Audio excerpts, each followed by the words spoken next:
नमस्कार, स्वागत है आपका आज के मुख्य समाचार में। लोकसभा चुनाव 2024 को लेकर एग्जिट पोल के नतीजे सामने आ चुके हैं। आखिर कौन प्रधानमंत्री बन रहा है, किनकी सरकार बन रही है, सब कुछ साफ हो चुका है। देखिए, जो एग्जिट पोल बनाया जाता है वो करोड़ों जनता की राय लेने के बाद ही बनाई जाती है और एग्जिट पोल के आंकड़े हर साल लगभग सही ही साबित होते हैं। 2019 में भी आपने देखा कि एग्जिट पोल के नतीजे लगभग सही साबित हुए थे।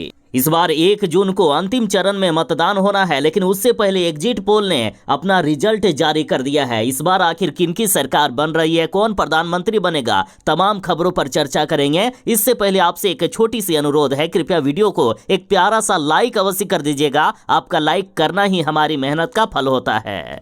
देखिए, सबसे पहले राज्य तमिलनाडु की बात करते हैं तो देखिए, तमिलनाडु में एनडीए का खाता भी नहीं खुला है, तो वहीं इंडिया गठबंधन को सभी 39 में से 39 सीटें आती हुई दिख रही है। तमिलनाडु में इंडिया गठबंधन ने इतिहास रच दिया है, सभी सीटें इंडिया गठबंधन के खाते में आ गई। तो वहीं अगर अगले राज्य छत्तीसगढ़ की बात करें तो यहाँ कांटे की टक्कर दिख रही है एनडीए को, जहां यहाँ 5 सीटें मिलती हुई दिख रही है, तो वहीं इंडिया गठबंधन 6 सीटों के साथ बढ़त हासिल किए हुए हैं। हालांकि कभी भी कुछ भी हो सकता है, कांटे की टक्कर दिख रही है छत्तीसगढ़ में। यानी इन 2 राज्यों की बात करें तो इंडिया गठबंधन 45 सीटों के साथ बढ़त हासिल किए हुए हैं। अगले राज्य यदि उत्तर प्रदेश की बात करें तो उत्तर प्रदेश की 80 लोकसभा सीट में एनडीए को 42 सीट मिलता हुआ दिख रहा है, तो वहीं इंडिया गठबंधन के खाते में 38 सीट गए हैं। यानी उत्तर प्रदेश में बीजेपी ने कमाल करके दिखा दिया है, योगी जी ने उत्तर प्रदेश में कमाल करके दिखा दिया है। एनडीए के खाते में 42 सीटें पहुंच गए हैं, जबकि फिर भी उत्तर प्रदेश में कुछ खास अंतर नहीं है, यहाँ भी कांटे की टक्कर मान सकते हैं।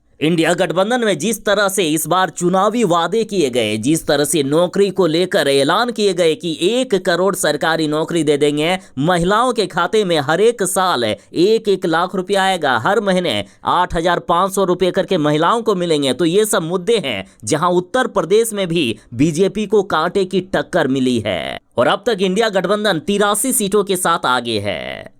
अब यदि अगला राज्य बिहार की बात करें तो बिहार की 40 लोकसभा सीटों में से एनडीए को 18 सीटें मिले हैं, जबकि इंडिया गठबंधन के खाते में 21 सीट जाता हुआ दिख रहा है। पिछली बार जहां एनडीए को यहां 40 में से 39 सीटें मिल गई थी, लेकिन इस बार तेजस्वी यादव ने जिस तरह से रोजगार का मुद्दा उठाया और तेजस्वी यादव ने जिस तरह से 251 सभाएं कर दी, पूरा रिकॉर्ड तेजस्वी यादव ने तोड़कर रख दिया है। जहां एक तरफ बीजेपी के इतने सारे महारथी और इतने सारे हेलीकॉप्टर और तेजस्वी यादव एक अकेले सबसे ज्यादा चुनावी सभाएं करके रिकॉर्ड कायम कर दिया है। जब तेजस्वी यादव के कमर में इतनी दर्द थी, तेजस्वी यादव उठकर खड़े भी नहीं हो पा रहे थे, उसके बावजूद इतनी ज्यादा चुनावी सभाएं की, उसी समय तेजस्वी यादव ने बिहार में जीत तय कर लिए थे और अब तक इंडिया गठबंधन 104 सीटों के साथ आगे है। यदि अब अगले राज्य महाराष्ट्र की बात करें तो महाराष्ट्र की 48 सीटों में से एनडीए को 17 सीटें मिलता हुआ दिख रहा है, जबकि इंडिया गठबंधन ने यहां भी कमाल करके दिखा दिया है। इंडिया गठबंधन के खाते में 29 सीटें जाता हुआ दिख रहा है, जबकि अन्य के खाते में 2 सीटें गए हैं।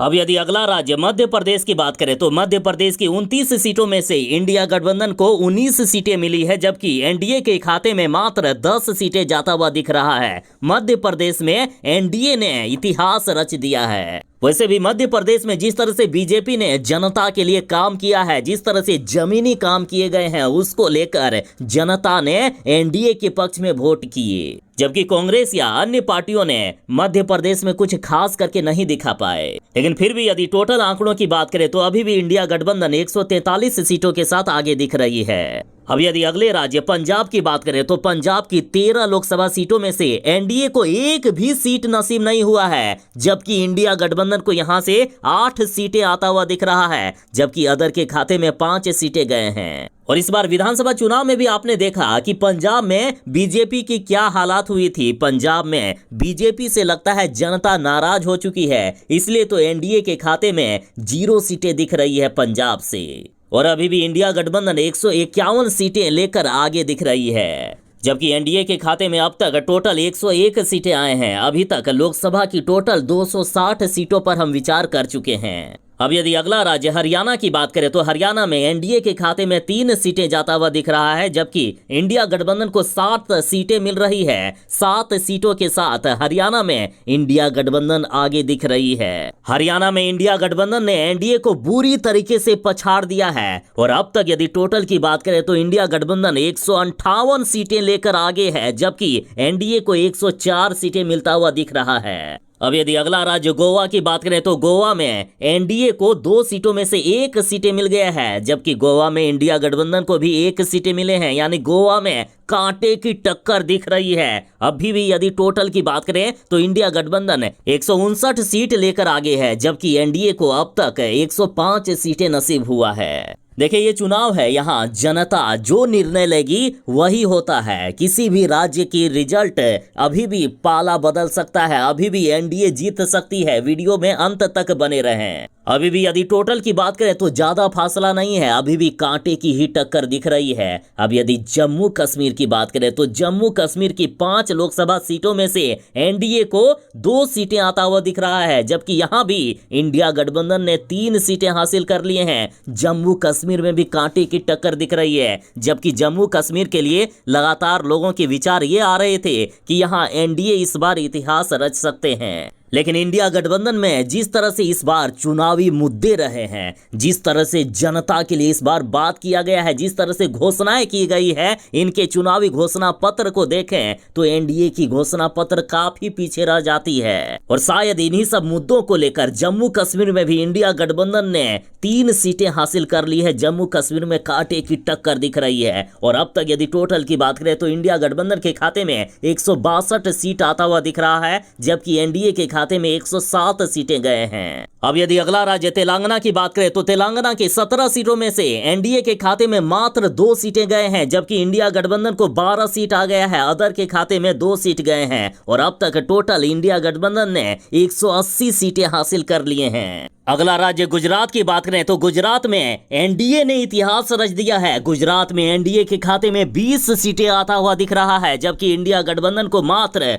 6 सीटें मिलता हुआ दिख रहा है और अब तक यदि 303 लोकसभा सीटों तक बात करें तो इंडिया गठबंधन को 168 सीटें मिलता हुआ दिख रहा है, जबकि एनडीए के खाते में 127 सीटें आ गए हैं, यानी अभी भी कांटे की टक्कर में आ गए हैं इंडिया गठबंधन और एनडीए। अब यदि राजस्थान की बात करें तो राजस्थान के 25 लोकसभा सीटों में से एनडीए के खाते में 15 सीटें आ गए हैं, जबकि इंडिया गठबंधन के खातों में 10 सीटें आता हुआ दिख रहा है। राजस्थान में एनडीए वालों ने इंडिया गठबंधन को बुरी तरीके से पछाड़ कर रख दिया है। अभी भी यदि टोटल 345 लोकसभा सीटों तक बात करें तो इंडिया गठबंधन को 190 सीटें आता हुआ दिख रहा है, जबकि एनडीए के खातों में 144 सीटें गए हैं, यानी अभी भी इंडिया गठबंधन 50 से भी ज्यादा सीटों से आगे दिख रहा है। अब यदि अगला राज्य असम की बात करें तो असम में कांटे की टक्कर दिख रही है। असम में एनडीए के खातों में 7 सीटें आता हुआ दिख रहा है, जबकि इंडिया गठबंधन के खाते में 7 सीट यहां भी आता हुआ दिख रहा है। कांटे की टक्कर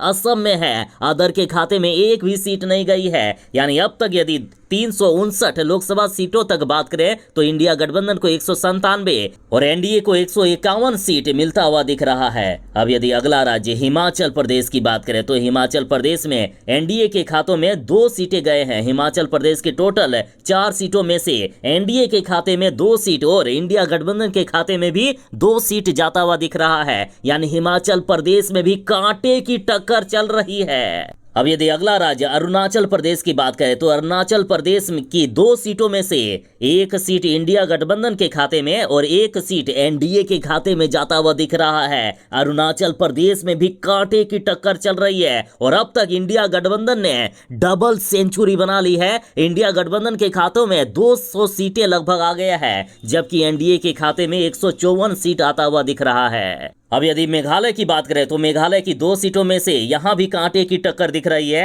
एनडीए के खाते में 1 सीट और इंडिया गठबंधन के खाते में भी 1 सीट जाता हुआ दिख रहा है और अब तक टोटल इंडिया गठबंधन ने 209 सीटें हासिल कर लिए हैं। अब यदि अगला राज्य दिल्ली की बात करें तो दिल्ली में देखिए, दिल्ली में भी कांटे की टक्कर दिख रही है। दिल्ली में 7 लोकसभा सीटों में से एनडीए के खाते में 2 सीटें जाता हुआ दिख रहा है, जबकि इंडिया गठबंधन के खातों में 5 सीटें आ गए हैं। यहाँ कुछ मिसप्रिंट हुआ है, इंडिया गठबंधन के खाते में 2 नहीं बल्कि 5 सीटें आता हुआ दिख रहा है।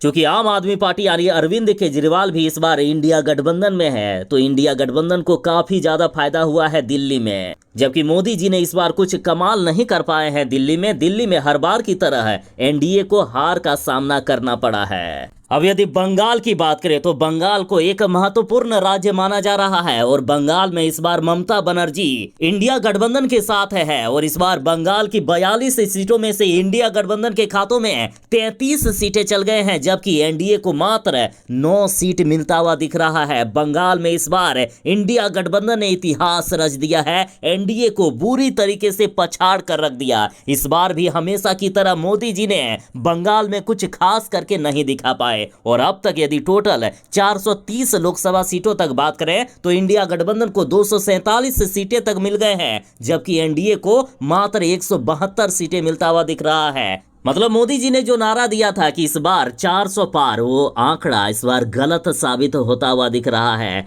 जबकि इंडिया गठबंधन वाले बोले थे कि इस बार हम 300 के भी पार सीटों के साथ चुनाव जीतेंगे, तो लगभग आंकड़े अब सामने आते हुए दिख रहे हैं। हालांकि अभी भी कुछ भी हो सकता है, अभी भी कई राज्य बाकी हैं। अब देखते हैं कि जनता का आखिर क्या राय है। अब यदि अगला राज्य केरल की बात करें तो केरल की टोटल 20 सीटों में से एनडीए को एक भी सीट नसीब नहीं हुआ है, जबकि इंडिया गठबंधन के खाते में टोटल 20 के 20 सीटें आता हुआ दिख रहा है। केरल में एनडीए बुरी तरीके से हारती हुई दिख रही है, एक भी सीट नहीं नसीब हुआ, इनका खाता भी नहीं खुला और अभी तक इंडिया गठबंधन ने 267 से भी ज्यादा सीटें ले आए हैं। अब यदि अगला राज्य कर्नाटक की बात करें तो कर्नाटक के 28 सीटों में से एनडीए को 9 सीटें मिलता हुआ दिख रहा है, जबकि इंडिया गठबंधन के खाते में 19 सीटें आ गए हैं। कर्नाटक में भी इंडिया गठबंधन ने कमाल कर दिखा दिया है।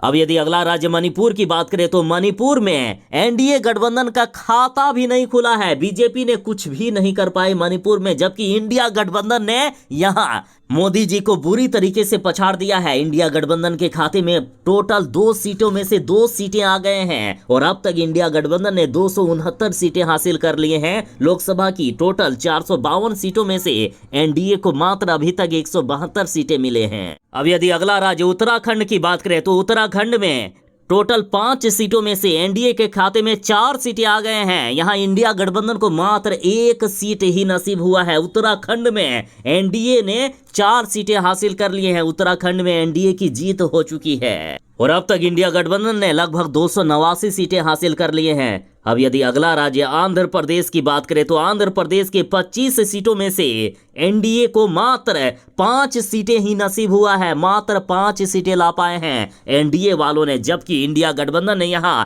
9 सीटें हासिल कर लिए हैं। लेकिन इन सब के बावजूद अदर के खाते में 11 सीटें आ गए हैं। आंध्र प्रदेश में अदर ने कमाल कर दिया।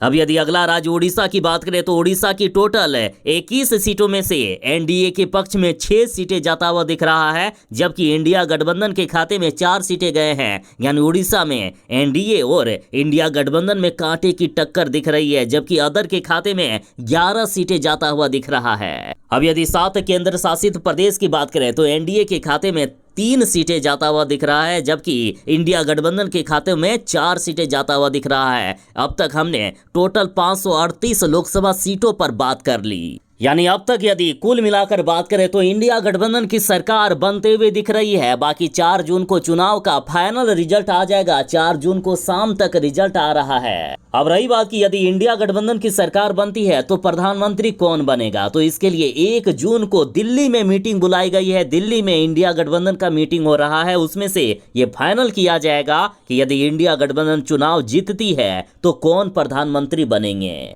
हालांकि इस रेस में अभी राहुल गांधी आगे दिख रहे हैं। बाकी इंडिया गठबंधन की फाइनल मीटिंग में ये तय किया जाएगा कि आखिर प्रधानमंत्री कौन बनेंगे। तो ये थी फिलहाल तक एक बड़ी खबर। और हाँ, वीडियो को ज्यादा से ज्यादा शेयर जरूर ही करें और वीडियो अच्छी लगी हो तो एक लाइक अवश्य कर लें। और लोकसभा चुनाव से जुड़ी हर एक अपडेट को जानने के लिए चैनल को सब्सक्राइब करके आपकी भी सेवा करने का एक अवसर अवश्य ही प्रदान कीजिएगा। तो चलिए मिलते हैं बस थोड़ी ही देर में नई खबरों के साथ, नई अपडेट के साथ। तब तक के लिए दीजिए इजाजत। बाय। जय हिंद। भारत माता की जय।